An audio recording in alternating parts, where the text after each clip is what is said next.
সিয়াসিতের কিতাব পড়ি, উনিও ফতোয়া দেন। রাত দিন 24 ঘন্টা নাচ গান করতেন, উনি সিয়াসিতের সব কিতাব পড়ি ফেলছেন, উনি ফতোয়া দেন। আর এখন দেখতেছি ঢাকা ভার্সিটিতে 2-4 লাইন পড়ালেখা করে উনিও ফতোয়া দেন। মুফতি, দেশের মুফতির কোনো অভাব? হাই রে হাই মুফতি। এই সমস্ত ভুয়া মুফতি থেকে আমাদেরকে হেফাজত করুন। কেন ভাই? আন্দোলনের নামে নারীদের সাথে বগলে হাত নিয়ে মিছিল করছো, তখন ফতোয়া কোথায় ছিল? হ্যাঁ, নারীদেরকে নিয়ে কনসার্টে বসে গান শুনছো যে, কল্লা ডুলাইছো যে, তখন ফতোয়া কোথায় ছিল? তখন তো ফতোয়া দাও নাই। তোমার কোনো সাহিত্য ফতোয়া দেয় নাই। সবাই মিলে একসাথে নারী পুরুষ নাচানাচি করছো, স্লোগান দিছো, মিছিল করছো, তখন পর্দা ফরজ সেটা জানা ছিল না। হ্যাঁ, নারীদেরকে ঘর থেকে বের করে এই সমস্ত বেপর্দা, পোশাকের ঠিক নাই, এদেরকে নিয়ে আন্দোলন করা যে হারাম, সেটা কি ফতোয়া ছিল না? তখন আপনার ফতোয়া কোথায় ছিল? উনিও এখন ফতোয়া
دفاع الغرور. وقال الله تعالى إذن: وأما من خاف مقام ربه ونهى النفس عن الهوى.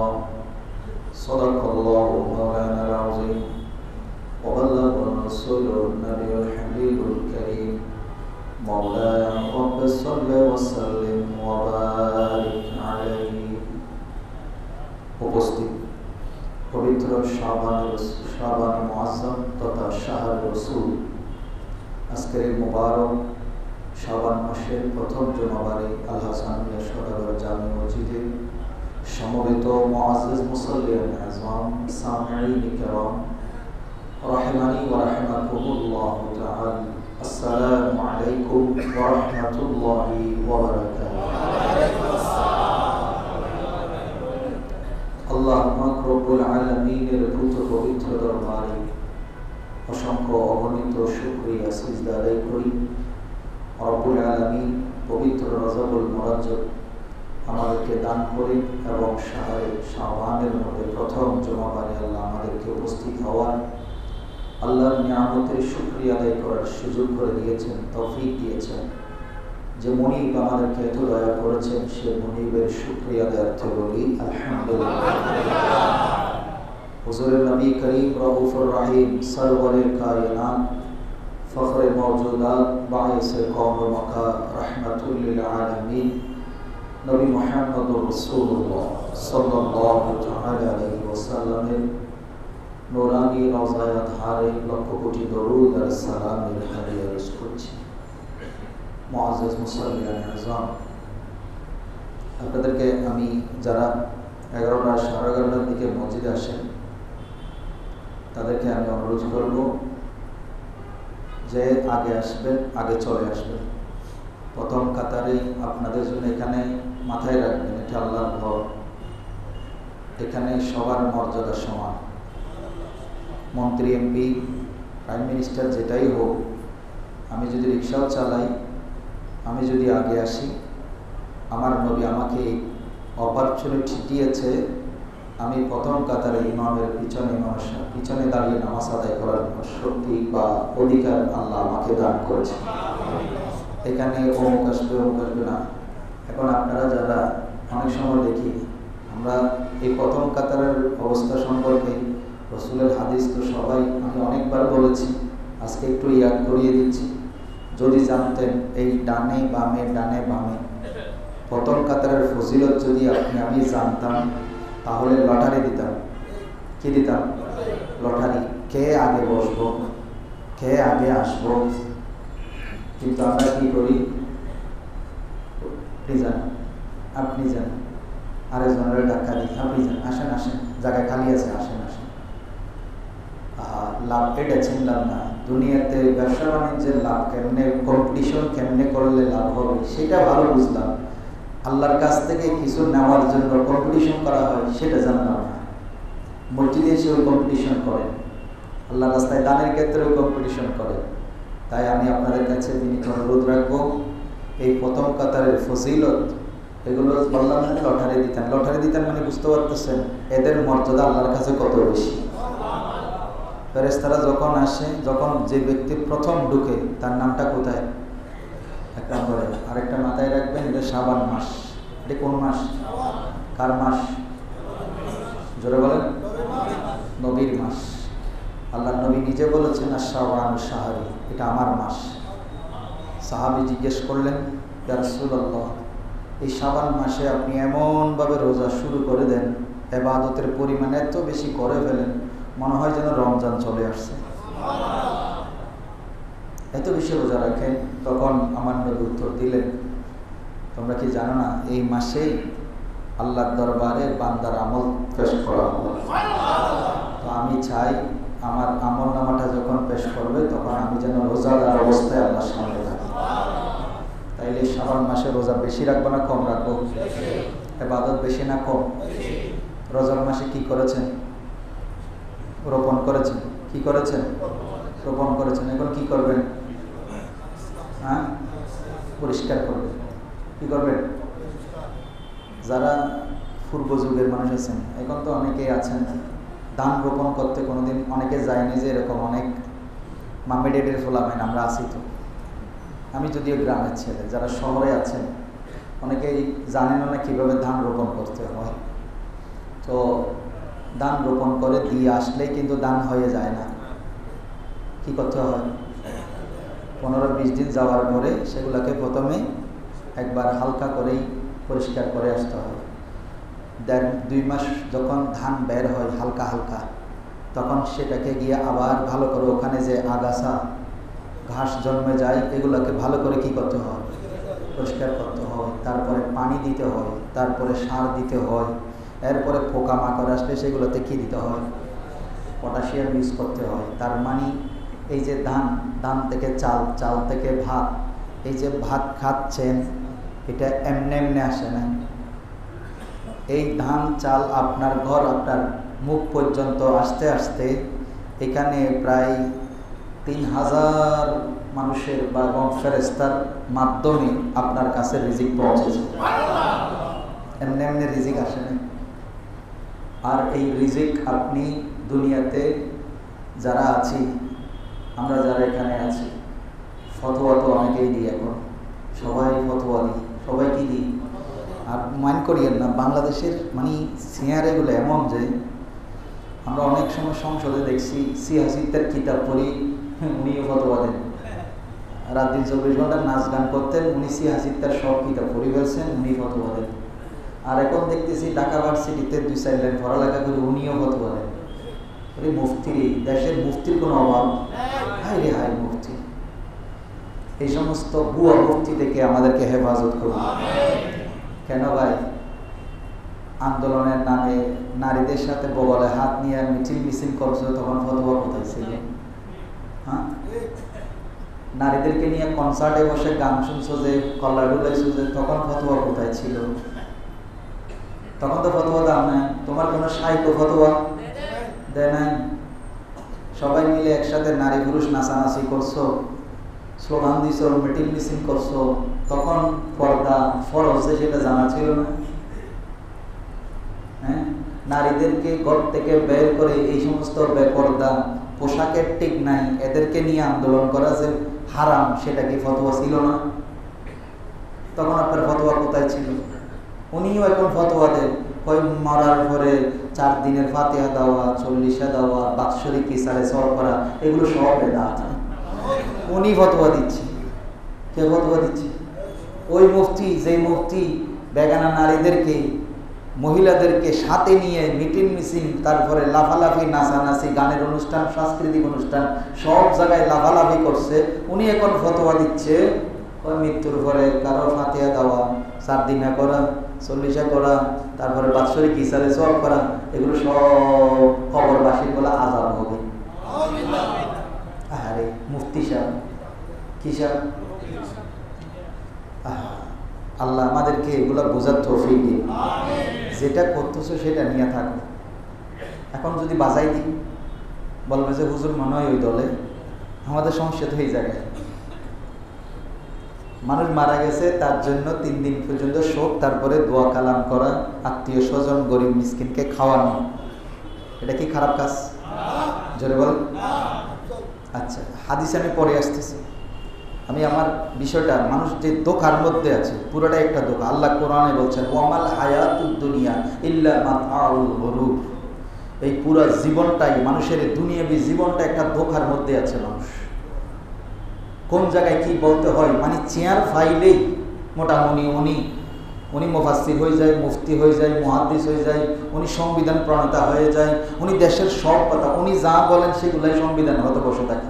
মানে আমাদের দেশের চেয়ারটা এইরকম। উনিও ফতোয়া দেওয়া শুরু করে, গালের মধ্যে লাগাম দেওয়া দরকার। তুমি যেটা বুঝো না এটা নিয়ে ফতোয়াবাজি। তোমার বাপ দাদা মারা গেছে, কিছুই না করো, আমরা কোনো ফতোয়া দিয়েছি? করো নাই কেন? ফাতিহা দাও নাই কেন? খাওয়াও নাই কেন? কেউ ফতোয়া দিতে গেছে? তোমার খাওয়াইতে ইচ্ছা করে নাই, করো না। কোনো মানুষ গরিব, ওনার তৌফিক নাই, ওনাকে জোর করে এই কাজ করানোর কোনো দরকার নাই। যার তৌফিক আছে, হাদিসে আছে মানুষকে খাওয়ানো। নবীর কাছে সাহাবী আসলেন, আমার মা মারা গেছে, আমি করব কি? আমার নবী বললেন, তোমার কি তৌফিক আছে?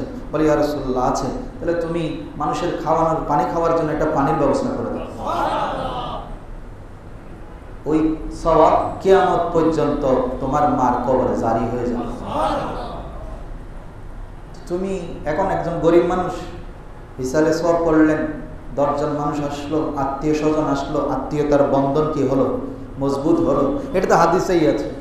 মানুষ যদি মারা যায়, আল্লাহ নবী বলছেন ওই ব্যক্তির যারা বন্ধু বান্ধব, যাদের সাথে সে দুনিয়াতে চলাফেরা করত, খুশহাল তার মধ্যে ছিল, সেলা রাহেমি যাকে বলে, আত্মীয় স্বজন যারা ছিল, তাদেরকে নিয়ে মাঝে মাঝে তাদেরকে আতিথেয়তা আপ্যায়ন করো, যেন তাদের ভিতরে সৌহার্দ্য যেটা ছিল এবং তার জীবনের ভালো আমলগুলো নিয়ে আলোচনা করো, এগুলো তার কবরের মধ্যে সওয়াব পৌঁছে যাবে।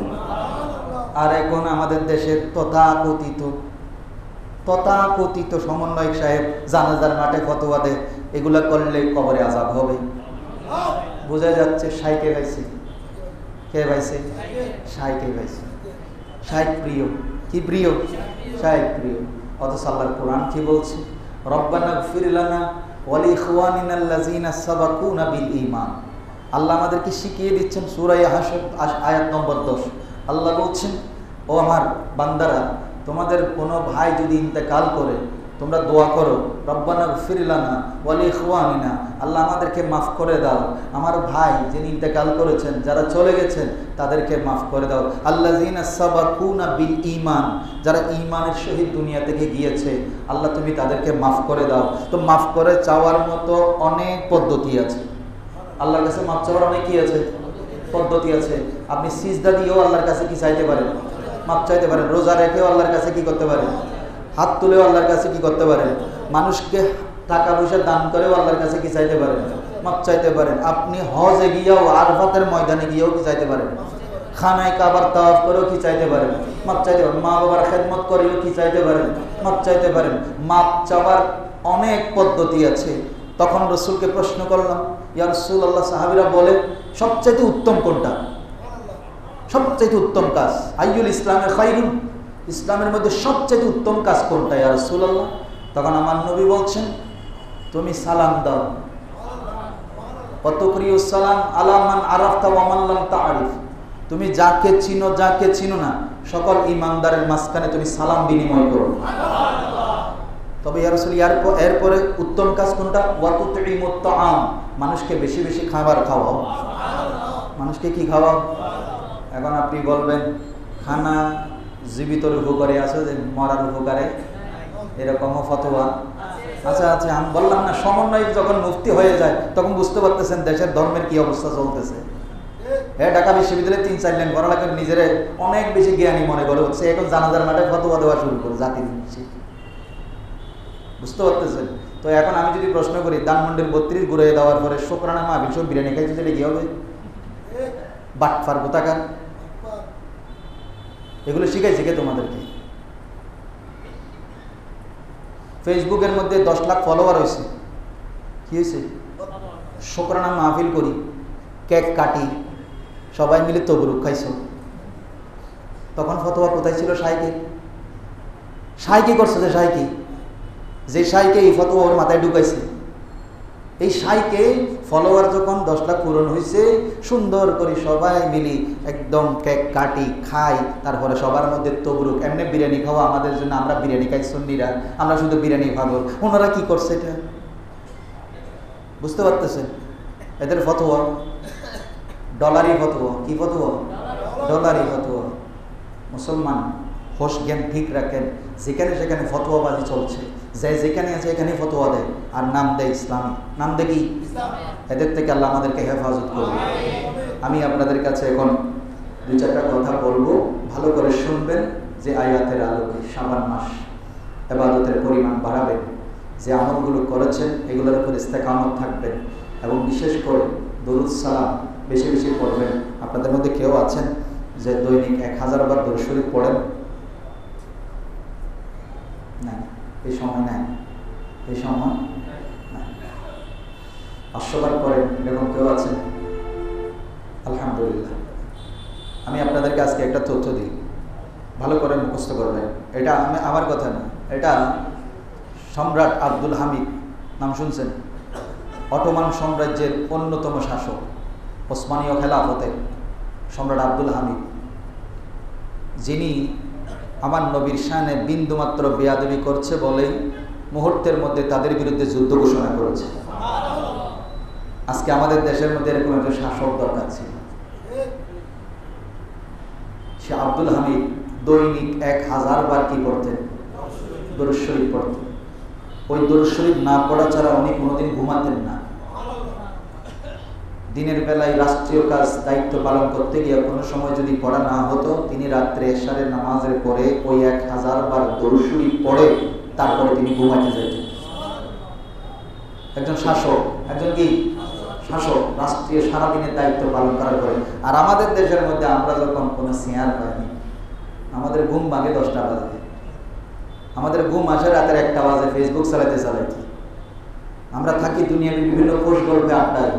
আর ওনারাও শাসক ছিলেন, পুরো জজিরাতুল আরব যাদের হাতে ছিল। সৌদি আরব এখন যেটা আলাদা হলো, সেই জজিরাতুল আরব সিরিয়া থেকে শুরু করে পুরা তুর্কি সাম্রাজ্যের আন্ডারে ছিল। সেই শাসক সম্রাট আব্দুল হামিদ, উনি প্রতিদিন 1000 বার দরুদ শরীফ করে ঘুমাতেন। একদিন উনি সফর থেকে এসে খুবই ক্লান্ত হলেন। ক্লান্ত হয়ে নামাজটা পড়ে তিনি শুয়ে পড়লেন। সেদিন 1000 বার দরুদ শরীফ তিনি পড়তে পারেন নাই। পরের দিন ওনার দরবারের মধ্যে একজন সায়েল তথা ভিক্ষুক আসলো। ভিক্ষুক বলতে ওনার ঋণের কিছু টাকা, মানুষের কাছে উনি ঋণগ্রস্ত হয়ে গেছেন। এরকম একজন ব্যক্তি আসলেন সম্রাট আব্দুল হামিদের দরবার। আমাদের দেশে আমরা যখন কোনো একটা জিনিস প্রসেসিং করি, কোনো একটা মন্ত্রীর সাথে অ্যাপয়েন্টমেন্ট নিতে গেলে আমাদের অনেক সময় মাসের পর মাসও লেগে যায়। পিএসের কারণে পারি না, আবার টাকা দিলে ভাই, টাকা দিলে ভাই, এই হলো আমাদের দেশের অবস্থা। কোন একটা প্রতিষ্ঠানের একটা অনুষ্ঠান করবে, মন্ত্রীর সময় নাই, কিন্তু যখন পিএসের ধরে কিছু দেয়, আগামী সপ্তাহে আপনার ডেট আছে। এই হলো আমাদের নীতি। আজকে মুসলমান কোথায় গিয়েছি ভালো করে খেয়াল করবেন। দুনিয়াটাই ধোঁকায় আছে। তখন এখন নফসের খেলা চলতেছে। এই জন্য আমি আরেকটা আয়াত তেলাওয়াত করছি। আল্লাহ বলেছেন, ওয়া আম্মা মান খাফা মাকামা রাব্বি, যার অন্তরের মধ্যে এমন ভয় আছে যে আমি যা করছি, যা বলছি, যা দেখছি সবগুলোর হিসাব আমার রবের দরবারে দিতে হবে। এই জন্য ওয়ানাহান নাফসা আনিল হাওয়া, নিজের নফসকে কন্ট্রোল করে রাখে। কি করে রাখে? এখন আমরা যারা দুনিয়াতে আছি সবাই এখন দুনিয়া নিয়ে ব্যস্ত আছে।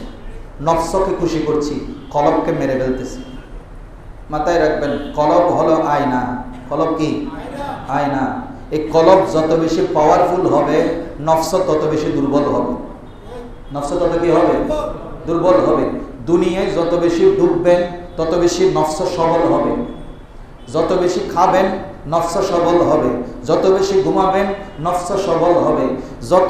যত কম খাবেন, যত কম ঘুমাবেন, যত বেশি দ্বীনের পথে থাকবেন, আপনার নফস দুর্বল হয়ে আসবে, কলব পরিষ্কার হয়ে আসবে। কলব যত বেশি পরিষ্কার হবে, তখন বাতিনি জগৎ আপনার সামনে আয়নার মতো দেখা যাবে। কিসের মতো? আয়নার মতো। আয়নায় যেমন দেখতে পান, অদৃশ্য জগৎ আপনার সামনে আস্তে আস্তে প্রস্ফুটিত হবে। আজকে আমরা দুনিয়া নিয়ে ব্যস্ত, নফসের প্রতি সবসময় জোর দিচ্ছি, নফসকে খাওয়াচ্ছি। খাইতে বসলে রসুল বলেছেন 4 ভাগে 3 ভাগ খাইও, 1 ভাগ কি রাখিও। আর আমরা গলা পর্যন্ত আসা পর্যন্ত কি খাই? আর যেটা খাওয়া দিয়ে ঘুরাই না, এটা পানি দিয়ে ঘুরাই। কি দিয়ে ঘুরাই?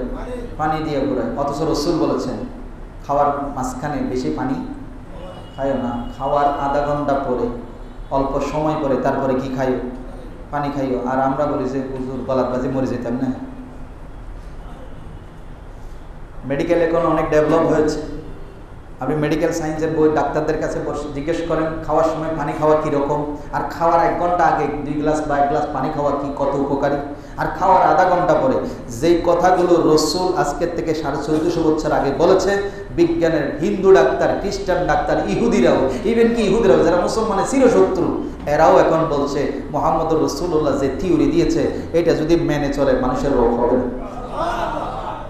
আমরা ধোঁকায় আছি। আমরা কোথায় আছি? ধোঁকায় আছি। আসেন তো এখন আমরা যারা এখানে বসে আছি, নফসটাকে প্রাধান্য দিয়ে দিয়ে তো কাজগুলো করে যাচ্ছি। হযরতে হাতেম আসেম রাদিয়াল্লাহু তাআলা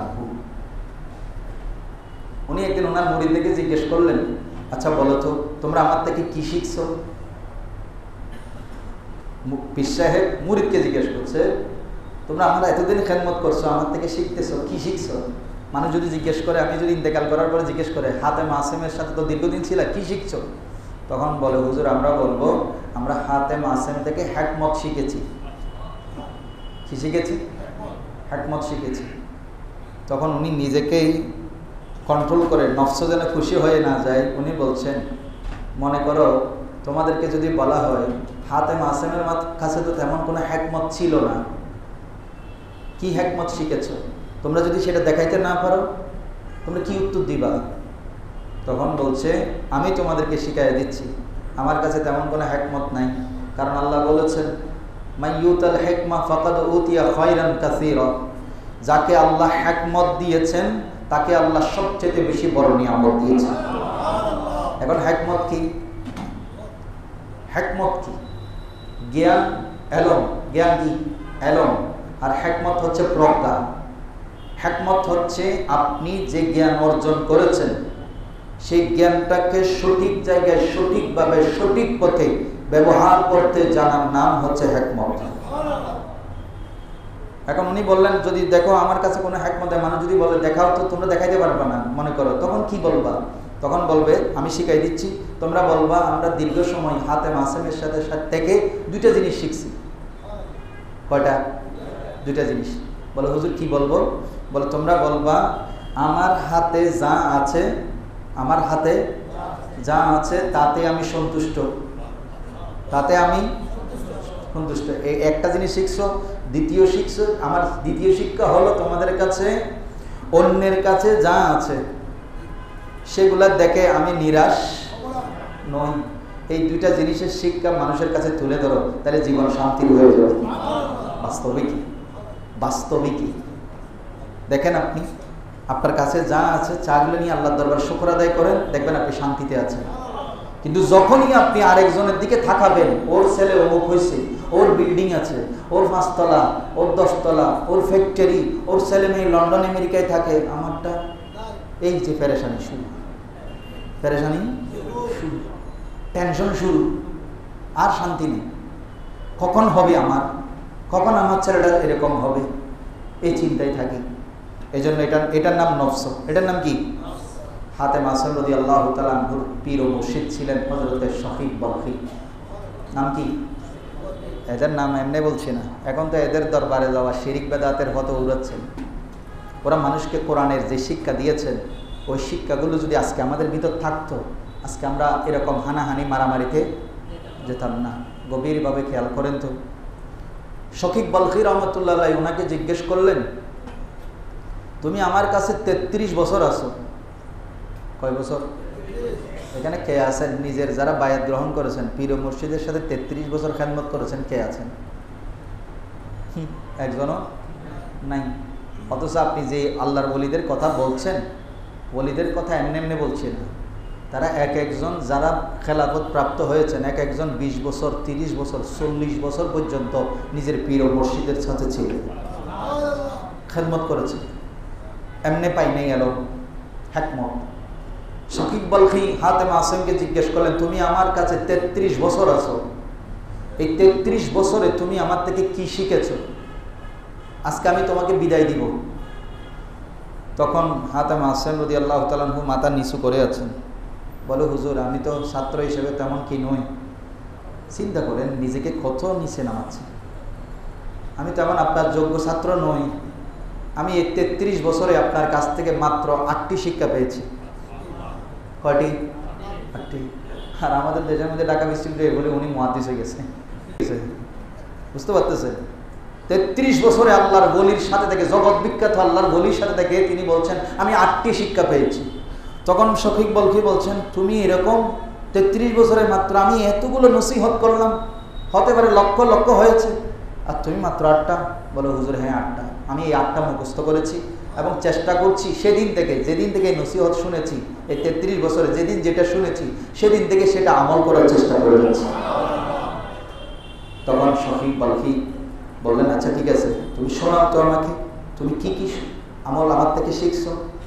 তখন বলে, হুজুর আমি 1 নম্বরের শিক্ষা পেয়েছি আপনার কাছ থেকে, পৃথিবীতে সবাই কেউ না কেউ কারো না কারো মাসুক, কারো না কারো প্রেমে অন্ধ, কেউ সন্তানের প্রেমে, কেউ স্ত্রীর প্রেমে, কেউ মা বাবার প্রেমে, কেউ বন্ধুর প্রেমে, কেউ ধন সম্পদের প্রেমে। হুজুর আমি দেখতে পাচ্ছি পৃথিবীর দিকে, মানুষের দিকে দেখতে পাচ্ছি সবাই দুনিয়াতে কেউ না কেউ কারো প্রতি আসক্ত, প্রেমে অন্ধ। কিন্তু হুজুর আমি খেয়াল করলাম এই কেউ যাদের প্রতি সে এত মহব্বত রাখে, কেউ তার কবরের সাথে।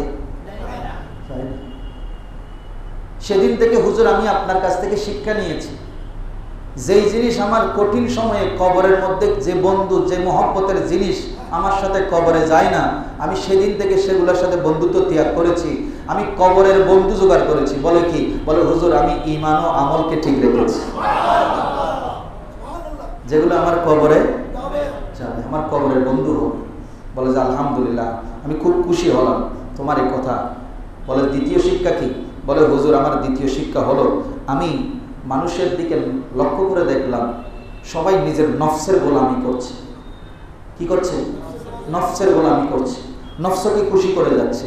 এই নফসকে খুশি করতে গিয়া মানুষ কত প্রকারের গুনাহ করতেছে, আল্লাহর কত আদেশকে লঙ্ঘন করছে, তার কোনো হিসাব নাই। আজকে যারা ইসলামের কথা বলি, যদি প্রশ্ন করি আপনি এই ইসলামের কথা বলে চেয়ারে যান, পদে যান, ইসলামের জন্য আইন করবেন, এখন আপনি ইসলামের নাম দিয়া যে সমস্ত কার্যকলাপ আমাদের সমাজে চলমান, এগুলো কি আদৌ ইসলাম জায়েজ দিয়েছে? প্রশ্ন করেন বিবেককে, ছেড়ে দিলাম, বিবেককে প্রশ্ন করেন।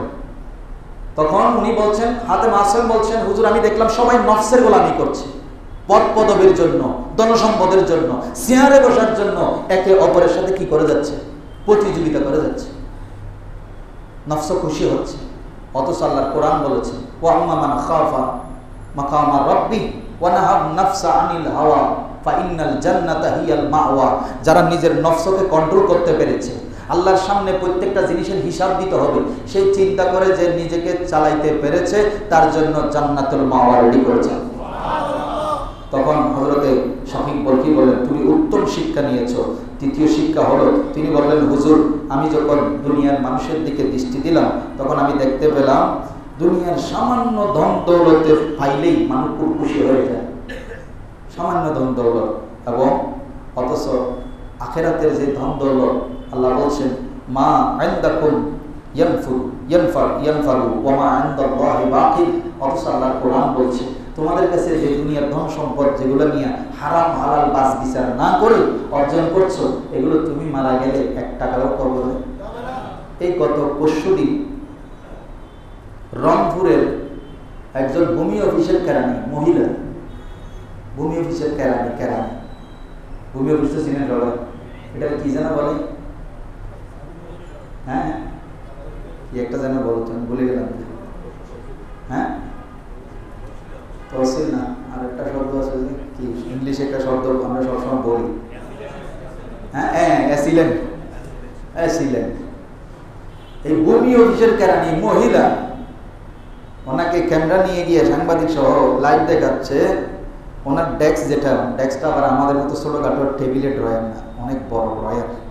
খুলছে, বিশ্বাস করবেন না, সব 500 আর 1000 নোট, একদিনের ইনকাম গুনে দেখছে 1,12,000 না 13,000। হ্যাঁ ধরে নিলাম 3 লক্ষ বা 1 লক্ষ একদিনে। কয়দিনে? একদিনের ডেস্কে করছে। ডেস্কে যদি এত টাকা হয়, তাহলে উনি যদি সপ্তাহে 5 দিন অফিস করেন, মাসে যদি 20 দিন অফিস করেন, ওনার টাকা আচ্ছা রাখবে কোথায়? এখন উনি একজন না তো, এরকম হাজারো হাজারো কেরানি আছে না? কোথায় নাই? থানায় যান, আদালতে যান, মেডিকেলে যান, পাসপোর্ট অফিসে যান, নাই কোথায়? যদি জিজ্ঞেস করি, ভাই তুমি যে এত টাকার মালিক হচ্ছ, কি কোথায় নিয়ে যাবা? মনে করো টাকাগুলো নিয়ে পকেটে ঢুকালেন, আল্লাহ না করুক রাস্তায় অ্যাক্সিডেন্ট করলেন, মারা গেলেন, কি পাবেন? কি নিয়ে যাবেন? কি জবাব দিবেন? তখন হাতেম আসেম বললেন, হুজুর আমি দেখলাম সামান্য ধন দৌলতের জন্য মানুষ এত লোভী হয়ে গেছে, অথচ আখিরাতের যে নিয়ামত আল্লাহর কাছে ওয়া মা ইনদাল্লাহি বাকি, এগুলোর কোনো শেষ হবে না, যেগুলো কল্পনায়ও আনা যায় না। কত নিয়ামত আল্লাহ রেখেছেন ইমানদারের জন্য, তারা সেদিকে খেয়াল নাই, শুধু দুনিয়া, আগে দুনিয়া অর্জন করে, আগে কি করে? দুনিয়া। আখিরাতের কথা বেমালুম ভুলে যায়। এরপরে বলছেন, মাশাআল্লাহ তুমি অত্যন্ত সুন্দর শিক্ষা নিয়েছো। বলে চতুর্থ শিক্ষা পেয়েছি হুজুর, এই মানুষ দুনিয়াতে দ্বন্দ্ব পাওয়ার পরে তার ভিতরে একটা গর্ব চলে আসে, আছে না? চেয়ার পাওয়ার পরে চেয়ারের অহংকার চলে আসে, আছে না? কথা বলা যায় না আমাদের সাথে, সামান্য এই যে যারা আমাদের সমন্বয়, ওনাদের সাথে এখন কথা বলতে যে পরিমাণ অবস্থা দেশে দেখতে পাচ্ছি। তো এখন বলতেছে, যখন হুজুর আমি খেয়াল করলাম মানুষ দুনিয়ায় কেউ বংশের অহংকার করে, হ্যাঁ জানেন না, চৌধুরী বংশ। কি বংশ? আমি বাপ দাদারে চিনিস না? ঠেট ঠেট আমি কে চিনো? আমি অমুকের খালতো ভাই, অমুক নেতার খালতো ভাই। অহংকার করে, ধন দৌলতের অহংকার করে। তখন বলছেন হুজুর আর অনেকেই আছে নিজের পাওয়ার, নিজের কি পাওয়ার, আমি অমুক, আমি তমুক, আমি অসি, আমি অমুক, আমার ক্ষমতা এমন, পাওয়ার দেখায়। হুজুর আমি খেয়াল করলাম, অথচ তাদের এই বংশ, তাদের এই পাওয়ার, তাদের এই পদ, কোনোটাই এদেরকে সম্মানিত করতে পারে না। আল্লাহর কাছে তো সম্মানী সেই ব্যক্তি, ইন্না আকরামাকুম ইনদাল্লাহি আতকাকুম, আল্লাহর ভয় যার অন্তরে আছে সেই তো আল্লাহর কাছে বেশি সম্মান। দুনিয়াতে মানুষ একে অপরের সাথে সম্মান জাহির করছে, অথচ একবারে চিন্তা করতেছে না আমি আল্লাহর কাছে কেমনে সম্মানী হব। এই ভয় কারো। অনেক ইসলামী দলের নেতাকেও বলতে শুনছি, আঙ্গুল বেশি নড়াচড়া করি না, আঙ্গুল কি করে ফেলবো, বাঁকা করে ফেলবো, সোজা কাটি ফেলবো, আঙ্গুলেটা চিপে দিব। ক্ষমতার বাবা, ক্ষমতা। আরেকজন তো বলতেছে আমি অমুককে কুচতেছি, লড়াই লড়াই ভিটাবো। হুজুরে ওয়াজ করতেছে, ওই আমারে লড়াইছে, আমিও লড়াই লড়াই ভিটাবো, দৌড়াই দৌড়াই ভিটাবো তারে। বুঝতে পারতেছে? হাতেম আসেম বলছেন, হুজুর আমি দেখতে পাচ্ছি সবাই এই কাজে ব্যস্ত। যারা ইসলামের কথা বলছেন, যারা ইসলামের বাইরের কথা বলছেন, যারা দুনিয়াবাদী, জড়বাদী, জাতীয়তাবাদী, আর যারা ইসলামী নাম দেয়, সবার ভিতরে দেখলাম একটা প্রতিহিংসা কাজ করে। এটা কি কাজ করে? প্রতিহিংসা কাজ করে। তখন বলছেন হুজুর আমি দেখলাম এই দুনিয়ার পদ, পদবী, ধন সম্পদ, এগুলোর অহংকার করে কোনো লাভ, এগুলোর মধ্যে কোনো সম্মান নাই। এরপরে আমি হুজুর পঞ্চম শিক্ষা নিলাম, আপনি লক্ষ্য করে দেখলাম তারা একে অপরের ক্ষতি সাধনের চেষ্টায় ব্যস্ত। বলেন না, আমরা ক্ষতি সাধন করার চেষ্টায় আছি না? নাই? একটু চিন্তা করে দেখেন, বাসায় গিয়ে চিন্তা করুন। যখন আমি ক্ষমতায় থাকি ওরে কেমনে ফতে বসাবো এই চিন্তায় থাকি, আর আমি ক্ষমতায় গেলে ইতারে কেমনে, যেমন ঘটনা এখন চলতেছে। একজন একজনের ক্ষমতায় ছিল, বাইর করে দিছে, এখন এর পুরো স্মৃতি শুদ্ধ কি করে গেছে, উল্টে গেছে। রিভেঞ্জ, প্রকৃতির শিক্ষা কি? তখন হাতেম আসেমের এই কথাগুলো তিনি শফিক বলহিদ তখন চোখ টলমল করছে। আমি এমন ছাত্র পেয়েছি যে 33 বছরে 8টা শিক্ষার ভিতরে পুরা তাওরাত, জাবুর, ইনজিল, কোরআন, 4টা আসমানি প্রধান কিতাবের সমস্ত শিক্ষা তার কলমের মধ্যে ডাউনলোড করে ফেলেছে। এই 8টার ভিতরে পুরা 4 কিতাবের সবকিছু রয়ে গেছে। তখন শফিক বলহিদ চোখের পানি টলমল করছে, কেমন হাতেম আসেম। তখন বলছে হুজুর আমি দেখতে পাচ্ছি তারা একে অপরের প্রতি হিংসায় লিপ্ত, একে অপরের ক্ষতি সাধনে ব্যস্ত।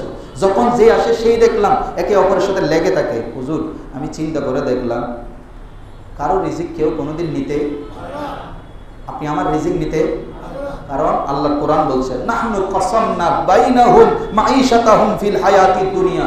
অথচ আমি কোরআন খুলে দেখলাম হুজুর আল্লাহ নিজেই বলছেন আমি তাদের রিজিক বন্টন করে দিয়েছি। কেউ কারো রিজিক কেড়ে নিতে পারে, হয়তো সাময়িক কষ্ট দিতে পারছে, কিন্তু রিজিক কেড়ে নিতে, কারণ রিজিকের মালিককে। এই রিজিকের ফয়সালা কোথায় হয়? দুনিয়াতে না, না, 100% ভুল। রিজিকের ফয়সালা দুনিয়াতে হয় না, রিজিকের ফয়সালা হয় উপরে। রিজিকের ফয়সালা হয় কোথায়? উপরে। আপনি দুনিয়াতে আসার আগে আপনার সব কিছুর ফয়সালা, তকদির আপনার মায়ের পেটের মধ্যেই ফয়সালা করে দেওয়া হবে। হয়েছে, এখনো দুনিয়াতে আসেননি। তারপরও ওই ধন দৌলতের জন্য, ওই প্রতিপত্তির জন্য একে অপরের সাথে কি করে, হিংসা করে। ও কেমনে এত পয়সাওয়ালা হয়ে যাচ্ছে, ওরে কেমনে নামানো যায়, এই চিন্তাই থাকে। এই হলো হুজুর এই দুনিয়াবাসী মানুষগুলোর অবস্থা। অথচ কেউ কারো রিজিক কমাইতে এক বিন্দু বাড়াইতেও পারে না। হুজুর আমি ষষ্ঠ শিক্ষা পেলাম, তারা আলেম ওলামাদের দিকে তাকাইলাম, বড় মজার বিষয়। আতেম আসেম বললেন, হুজুর আমি আলেমদের দিকে তাকাইলাম, আলেমরা দেখলাম বিভিন্ন বিষয়ে বাহাস তাকরারের মধ্যে ব্যস্ত, নিজেদের মধ্যে কি লেগে আছে, দ্বন্দ্ব লেগে আছে। হুজুর আমি দেখলাম তারা সবাই আপন আপন কথা নিয়ে ব্যস্ত থাকে, কিন্তু অথচ আমি তাদেরকে বলেছি তোমরা এই শয়তানের প্ররোচনায় পড়ে একজন আরেকজনের সাথে ঘষাঘষি মারামারি এগুলোর মধ্যে যাইও না। আলাম আহাদি ইলাইকুম, আমি তোমাদেরকে বলি নাই ইয়া বনি আদম আল্লাহ তা'বুদুশ শাইতান ইন্নাশ শাইতানা লাকুম আদুউম মুবিন।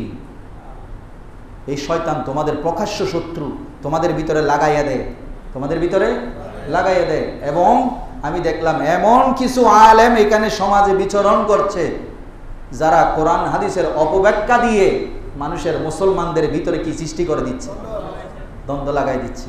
যার পরিমাণ এই আমাদের সমন্বয় জানাজার মাঠে থেকে ফতোয়া দেয়, শাইখের ফতোয়া শুনি, শাইখ নিজেও ভরে নাই, এরও পথে দেয় নাই। এই জন্য বন্ধু নির্বাচন করার সময় আপনি দেখবেন বন্ধুর একটু বহুত অনেক বড় জিনিস। এই বন্ধু আপনাকে জান্নাতেও নিতে পারে, জাহান্নামও নিতে পারে। এবার আসেন দ্বন্দ্বলত লাভের জন্য আমরা কি করছি একটু খেয়াল করেন। আমাদের ছেলে মেয়েদেরকে মানব জাতির প্রতি লক্ষ্য করলাম, সবাই জীবিকা অর্জনের জন্য আপ্রাণ চেষ্টা করছে, কেমনে তাড়াতাড়ি কোটিপতি হবো। ইউনিপেড 2 আসছে না, জোরে বলেন, 10 মাসে ডবল, 10 মাসে কি ডবল। তারপরে এখন আমাদের দেশের মধ্যে কি যেন একটা আছে সরকারিভাবে, বলেন না, সঞ্চয়পত্র। কি পত্র? সঞ্চয়পত্র। মানে যেখানে লাভ বেশি আমি সেখানে কি করছি, হারাম না হালাল, জোরে বলেন, হারাম না হালাল। এক স্বীকার করেন না করেন, মানেন না মানেন, যেই ব্যাংকে বেশি ইন্টারেস্ট দেয় আমি সেখানেই কি করছি, ডিপিএস করছি, তারপরে ইন্স্যুরেন্স করছি। তার মানে কি এই আপ্রাণ আমরা চেষ্টা করি। অথচ আল্লাহর কোরআন বলছে, হুজুর আমি কোরআন বলে দেখলাম ওয়ামা মিন দাব্বাতিন ফিল আরদি ইল্লা আলাল্লাহি রিজকুহা, পৃথিবীর কোন সৃষ্টির রিজিক আল্লাহ নির্ধারণ করে নাই এরকম কোনো বিষয় নেই। পৃথিবীতে যা কিছু আছে সবার রিজিক কার হাতে? ইল্লা আলাল্লাহ রিজকুহা, তার সমস্ত রিজিকের দায়িত্ব কার হাতে? অথচ আমরা এই রিজিকের জন্য, জীবিকার বৃদ্ধি করার জন্য আমরা যে হারামের পথে পা বাড়াচ্ছি, সব মানুষ দেখলাম ম্যাক্সিমাম মানুষ এই পথে ব্যস্ত।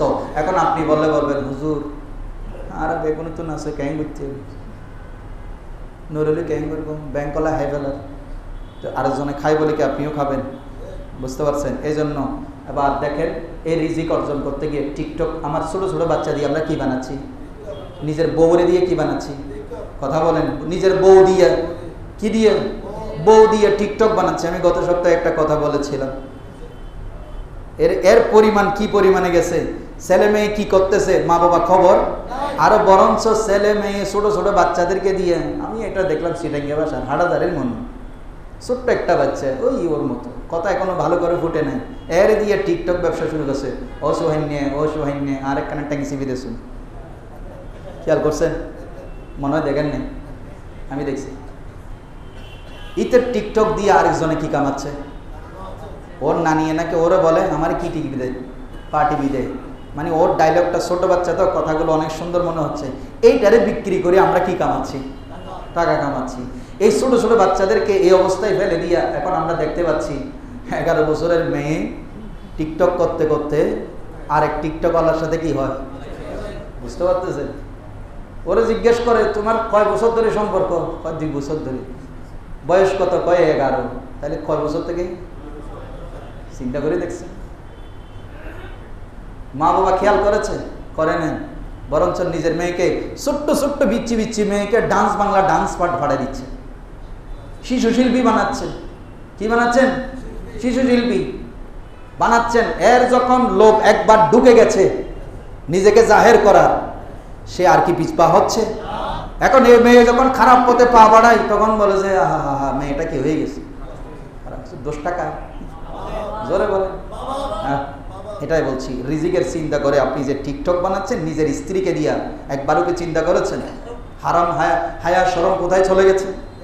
এই হযরত হাতেম আসেম বললেন, হুজুর আমি দেখলাম সবাই দুনিয়ার রিজিক কেমনে বাড়াবে এই চিন্তাই আছে।